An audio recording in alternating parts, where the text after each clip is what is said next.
Assalamualaikum warahmatullahi wabarakatuh. Salam jumpa kembali dengan FW Legal Voice. Saya Associate Profesor Dr. Firman Wijaya SMH. Pada kesempatan kali ini, selaku Ketua Pradin dan Ketua Mahopiki, ingin memberikan semacam perspektif baru kaitan dengan delik-delik yang bertautan dengan ajaran penyertaan. Kenapa ini penting? Kita perlu bicarakan dalam materi sesi kesempatan saat ini. Karena terdapat beberapa model pergeseran antara delik penyertaan yang ada di dalam KUHP lama maupun KUHP baru. Tetapi kita perlu tahu lebih dahulu, perlu clear lebih dahulu bagaimana sebenarnya delik penyertaan itu secara filosofis dan empiris di dalam berbagai best practice penanganan kasus-kasus yang ada di Indonesia. Sebagai tindak pidana yang melibatkan beberapa orang di dalam satu peristiwa tindak pidana, maka sudah pasti tidak mungkin dirumuskan dalam konteks pelaku tunggal. Itu yang pertama. Kemudian yang kedua, delik penyertaan ini baik di KUHP lama maupun KUHP baru memang dirancang untuk menjangkau peristiwa yang melibatkan delik penyertaan atau keterlibatan beberapa orang. Nah, penyertaan itu sifatnya bisa sangat kompleks. Ya, saya katakan demikian. Kenapa? Karena bisa saja kualitas pelaku material yang sama, tapi bisa juga kualitas pelaku material yang berbeda-beda.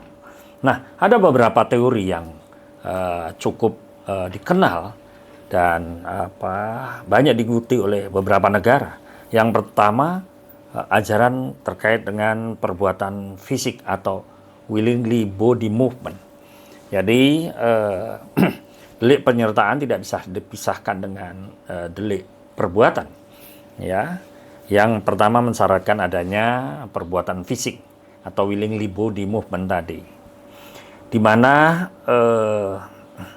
gerakan-gerakan fisik itu menjadi sebuah bentuk konkret daripada satu perbuatan dan diliputi juga dengan penyertaan. Nah,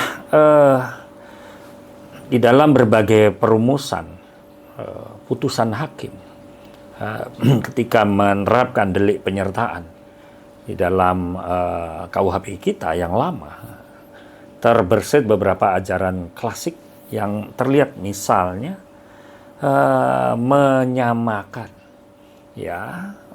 setiap kualitas pelaku tanpa memperjelas sejauh mana konkretisasi perbuatan yang dipandang ikut serta itu.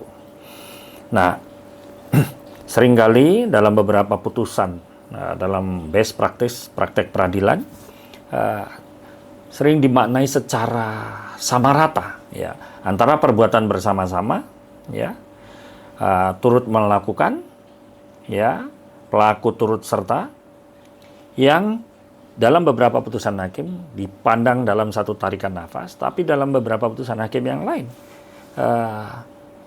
dianggap sebagai pelaku yang bisa saja berdiri sendiri. Maksud saya, seolah-olah ada pandangan yang membenarkan bahwa tidak harus pelaku penyertaan itu diseret, diadili dalam satu proses yang sama. Bisa saja tidak secara berurutan. Pelaku peserta lebih dahulu diadili, baru kemudian pelaku lainnya, termasuk pelaku utama. Nah, ini memang kenapa bisa terjadi, karena rumusan KUHP lama, ajaran klasik itu tidak memang memperjelas gradasi, leveling daripada keterlibatan masing-masing pelaku, termasuk pelaku peserta.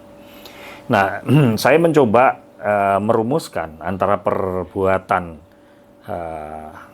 turut serta yang sering dirumuskan oleh hakim dalam beberapa putusannya, termasuk beberapa putusan Mahkamah Agung, yang dipersamakan dengan perbuatan bersama-sama. Padahal sejatinya kita bisa membedakan cirinya. Yang pertama, kalau pelaku turut serta itu mensyaratkan pemenuhan delik oleh setiap pelaku, ya, baik seluruhnya ya ataupun sebagian saja. Nah, kualitas perbuatan materialnya ya tidak perlu sama, bahkan bersama-sama. Tetapi kalau perbuatan bersama-sama itu setiap orang harus dipandang memiliki atau memenuhi ya seluruh kualitas perbuatan material yang sama. Nah, itu perbedaannya dengan turut serta. Nah, kemudian ada satu jenis delik penyertaan yang mirip karena perbuatan atau peristiwa kejahatan ini terjadi atas kontribusi tidak hanya satu orang, yang disebut sebagai delik konvergensi. Saya mencoba melihat pemaknanya hampir menyerupai atau mirip dengan delik turut serta atau perbuatan bersama-sama. Delik konvergensi bercirikan dilakukan oleh dua orang atau lebih, ya, dan dua orang atau lebih itu bersepakat ya, dan bermufakat jahat ya dengan tenaga bersama. Nah, di sini ada penegasan tentang dengan tenaga bersama. Nah, dengan tenaga bersama di sini digambarkan bahwa setiap pelaku bisa dipandang bersekutu dan harus memenuhi semua rumusan delik. Jadi delik konvergensi ini hampir menyerupai ya dengan delik turut serta ya, karena di situ ada kualifikasi dengan tenaga bersama. Nah, bagi saya sebenarnya kenapa delik penyertaan ini perlu sekali diperjelas, karena kaitan dengan penentuan kualitas peran ya dan kedudukan masing-masing pelaku. Karena beberapa putusan yang ada tidak mencerminkan kejelasan itu. Artinya, pertama harus ada gerakan fisik, ya, sebagai pelaksanaan bersama, kemudian juga pelaksanaan sebagian dari unsur delik, atau juga dalam menjembatani perbedaan pandangan hakim, termasuk kemungkinan memperluas ajaran penyertaan, ya, bisa saja adanya keadaan-keadaan tertentu yang bisa dimaknai adanya keinsafan bersama. Ya, di dalam melakukan atau mewujudkan terjadinya delik. Jadi bisa saja dia tidak dalam waktu yang sama, tidak selalu dalam satu pertemuan, ya. Tetapi yang penting kualitas peran dari pelaku dan kedudukan pembuat delik itu tergambar secara jelas. Nah, di sini sebenarnya ajaran penyertaan ya memang menurut hemat saya harus diwujudkan dalam norma detail atau norma terperinci ya, dan juga tafsir ataupun analogis ya yang sifatnya ekstensif atau memperluas atau eksesif ya membuat delik penyertaan ya menjadi begitu lentur dan meluas ya. Walaupun ada yang berpandangan apakah delik penyertaan itu memperluas delik ya atau memperluas pelaku. Nah, memang di sini aspek les scripta ya apa yang dituliskan yang dirumuskan ya les stricta itu harus strict ya, harus jelas ada batas-batasnya. Tetapi saya memaknai batas-batasnya adalah kualitas peran ya di dalam KUHP yang baru dicoba dirinci ya kualitas peran itu. Dan ini memang bisa saja terjadi pertemuan titik antara teori penyertaan yang bersifat subjektif ya, di mana pelaku, pesuruh dan pelaku turut serta ya memiliki derajat yang sama. Jadi tidak dibedakan. Ini pada ajaran atau aliran klasik di dalam pasal 55 KUHP. Itu bisa dicermati. Tapi pada KUHP yang baru Undang-Undang 1 2003, teori penyertaan ini berusaha diobjektivisir, yaitu pastinya perbuatan objektif saja yang berwujud, yang faktual, ya, yang menjadi pembeda antara pelaku yang satu dengan pelaku yang lain. Kemudian sudah pasti pelaku pembantu atau downplaykan, ya, itu derajat hukumannya lebih ringan, tidak mungkin dipukul rata karena kualitas peran, ya, pelaku itu tentu berbeda di dalam KUHP yang baru. Nah, maka ya hukumannya pun harus dibedakan, tidak seperti pasal 55 KUHP yang lama yang memukul rata, ya, sama rata, ya, pelaku turut serta pasal 55 KUHP. Nah, interaksi perbuatan fisik pelaku yang satu dengan pembuat pelaku yang lain, saya katakan tadi itu perlu dirumuskan secara kualitatif, ya, bobot kualitatifnya harus terlihat, karena nanti akan menentukan status pemidanaannya. Nah, baik kerjasama yang disadari dan pelaksanaan bersama sebagai kriteria yang menurut hemat saya sejak putusan Hokrat, ya, kalau dia tanggal 29 Oktober 1934 itu memang sudah dirumuskan, ya, secara ekspresis verbis, ya.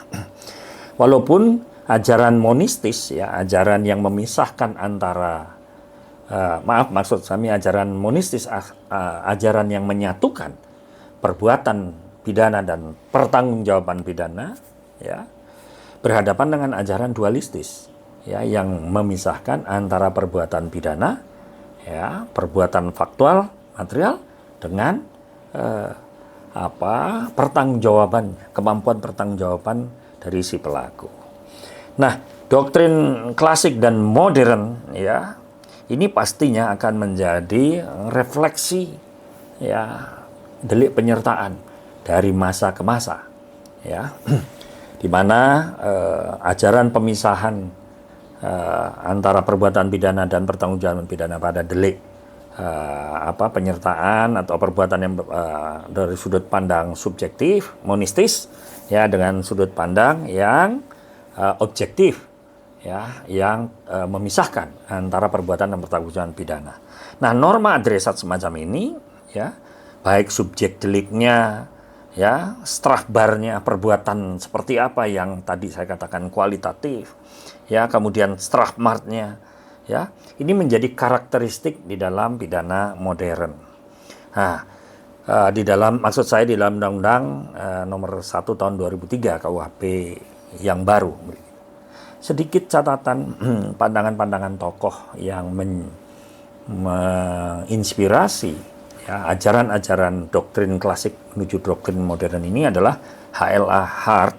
Dia mengatakan bahwa punishment and responsibility, changing conceptual responsibility. Jadi ini memang delik penyertaan itu merupakan delik yang penuh dengan tantangan di dalam praktek dan perumusan perundang-undangan hukum pidana, baik klasik maupun modern. Kemudian ada John Austin, ya, memperkenalkan lecturer jurispruden, dan sebenarnya John Austin dan H.L.A. Hart itu memiliki kesamaan antara primary rules, ya, aturan-aturan yang menjadi legal norm atau adresat normanya, yang pasal-pasal itu harus jelas di dalam kualifikasi pelaku dan kualitas peran yang dilakukannya. Juga secondary rules, yaitu sanksinya juga, ya, aturan tentang sanksinya juga harus memiliki derajat perbedaan, ya, yang disebut sebagai degree or leveling sentencing, ya, level pemidananya juga harus jelas berbeda. Nah, bagi saya sebenarnya dengan beberapa referensi, H.L.A. Hart, John Austin, dan Rawls, ya, Justice is Fairness, ya, bagaimana merumuskan secara adil dan fair tentang seseorang yang disebut sebagai pelaku turut serta, ya, pelaku bersama-sama, dan delik-delik konvergensi, ya, yang melibatkan tidak hanya satu orang dalam satu tindak pidana. Maka ajaran perbuatan fisik tadi, willingly body movement itu, ya, dan beberapa ajaran yang lain itu sebenarnya semacam rantai, ya, rantai segitiga yang menghubungkan antara kehendak atau niat dengan kesadaran dan gerakan. Jadi bisa saja ada gerakan yang disadari sebagai maksud atau niat terwujudnya delik, tapi ada juga gerakan-gerakan yang tidak ada bermaksud untuk menyebutkan delik. Seperti orang yang terkena Parkinson disease, ya, seperti Muhammad Ali itu, petinju yang legendaris itu, dia melakukan gerak-gerak, tapi tidak ada maksud, ya, tidak ada tujuan untuk melakukan intention kejahatan, ya, tapi dia memiliki problem motorik, ya, attention deficit, ya, yang secara personality tidak ada maksud untuk mewujudkan delik atau niat kejahatan. Nah, memang diperlukan modifikasi, ya, model apa yang diperkenalkan sebagai MPC, ya, model penal code, ya, di mana gerakan tubuh, bodily movement tadi dari setiap pelaku atau aksi-aksi setiap pelaku ada yang voluntary, ya, tindakan-tindakan yang aktif, tetapi juga orang yang tidak melakukan tindakan aktif, ya, itu juga bisa dipandang masuk dalam rumusan delik penyertaan, ya, atau involuntary, ya, atau tindakan-tindakan yang bersifat pasif, ya, diam saja, tidak melakukan tindakan-tindakan antisipatif. Nah, ajaran ini memperluas, ya, delik penyertaan yang tidak sekedar pada perbuatan fisik, tetapi juga ajaran perbuatan yang mengarahkan pada final Handlungsrecht. Apa sih tujuan finalnya? Nah, ini mekanisme kausalitas, ya, hukum sebab akibat itu akan menentukan, ya, efeknya. Dan untuk apa? Siapa yang mengendalikan, ya, alat itu sebagai tujuan, ya, dan kemana tujuan itu nanti menjadi bagian dari penilaian terhadap peran serta dan kualitas dari pelaku, termasuk apakah dia akan menjadi pengendali final dari alat-alat kejahatan itu sendiri. Nah, teks, konteks, dan kontekstualisasi, ya, kedudukan peran pelaku dan kualitas peran pelaku, termasuk diferensiasi punishment, ya, perbedaan ancaman hukuman, itu menjadi tuntutan justice is fairness tadi, keadilan yang fair, ya, di dalam menerapkan hukum acara pidana, ya, menerapkan hukum pidana, ya, yang sebut saja faktor-faktor ini nanti akan juga dipengaruhi oleh faktor-faktor apakah kecenderungan seseorang melihat persoalan, ya, intention, ya, adanya niat bersama dan tujuan bersama. Nah, ini sesuatu yang harus deskriptif, normatif, ya, operatif. Satu yang harus dideskripsikan, digambarkan dengan jelas, ya, dinarasikan dengan tegas, ya, bahkan mempermudah operasionalisasinya di dalam menerapkan pasal 55 itu. Jadi tadi saya katakan dalam pandangan saya, baik turut serta termasuk delik konvergensi, bahkan delik penganjuran, ya, sebenarnya ada 3 komponen yang begitu penting, yang perlu menjadi perhatian kita, yaitu adanya kawan berbuat dan turut berbuat, ya, dengan kualitas peran dan kualitas akibat dari perbuatannya, dan perbedaan hukuman yang jelas antara masing-masing pelaku. Kemudian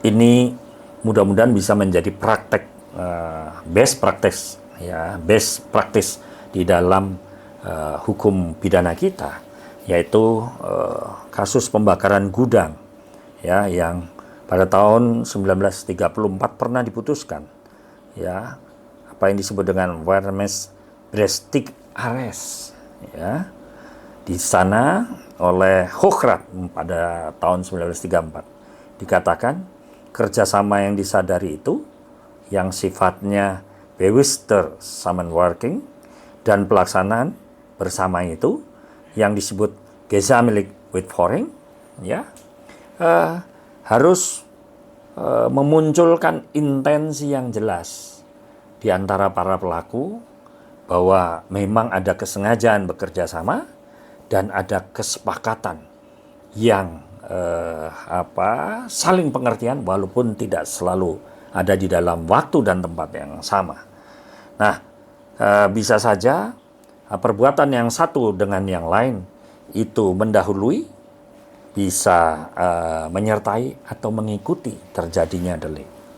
Ya, nah inilah kecenderungan praktis, ya, yang seringkali menimbulkan polemik dan dilematis, ya, kaitan dengan penerapan pasal-pasal KUHP, ya, terkait dengan delik penyertaan atau delik konvergensi yang melibatkan pelakunya lebih dari satu orang.